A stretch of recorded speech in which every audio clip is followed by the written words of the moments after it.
et de nous faire rêver dans cette période grise. Et très ému.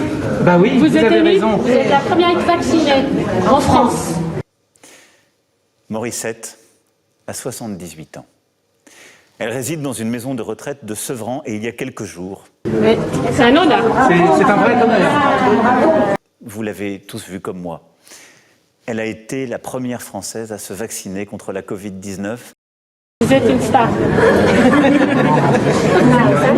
Envoyant contre l'obscurantisme et le complotisme un magnifique message d'espoir pour l'année qui s'ouvre.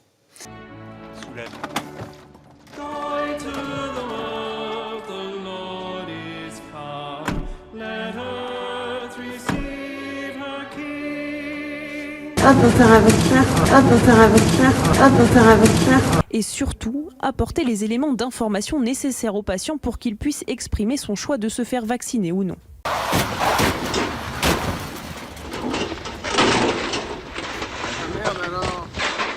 J'ai glissé, chef.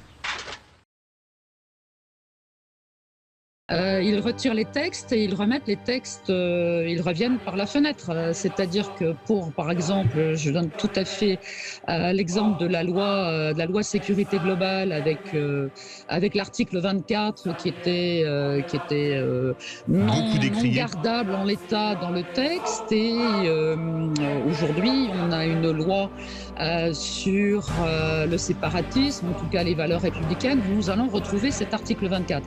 Donc là, j'ai très peur que ça soit simplement 2 mois de gagner, mais que le gouvernement va finir par imposer la vaccination, parce que c'est bien de cela dont il s'agit.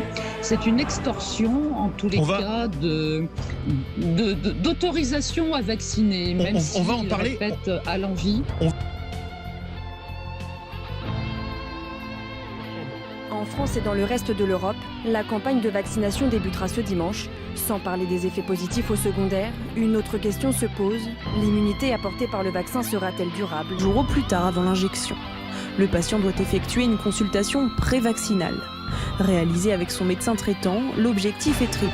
Tout d'abord, identifier l'absence de contre-indication à la vaccination. Ensuite, déterminer le bénéfice-risque de l'injection. Et surtout, apporter les éléments d'information nécessaires aux patients pour qu'ils puissent exprimer son choix de se faire vacciner ou non. Place ensuite à la deuxième étape, celle de l'injection. Le jour J. En votre nom, j'ai ce soir une pensée pour les 64 000 victimes de ce virus, leurs familles et leurs proches.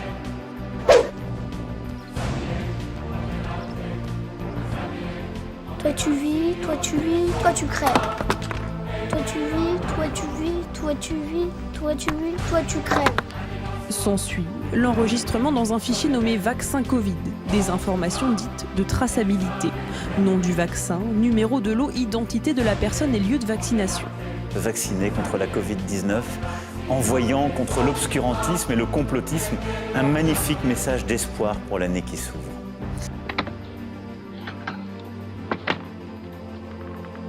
Ouest, non.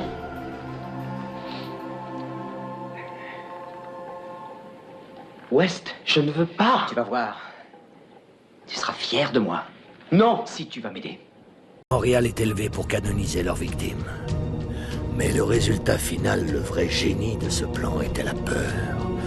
La peur devint l'instrument suprême de ce gouvernement et le moyen pour notre jeune politicien de se faire nommer pour tenir le poste nouvellement créé de haut chancelier. Le reste, comme on dit, appartient à l'histoire. Mais on est d'accord, elle respire, il va donc falloir la mettre en position latérale de sécurité. Why the fuck you lying? Why you always lying? Oh my god, stop your fucking lying. Surprise, motherfucker. What are those?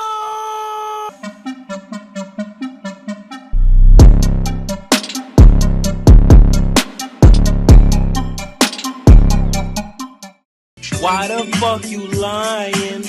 Why you always lying? Oh my god, stop your fucking lying. Why the fuck you lying? Why you always lying? Oh my god, stop your fucking lying.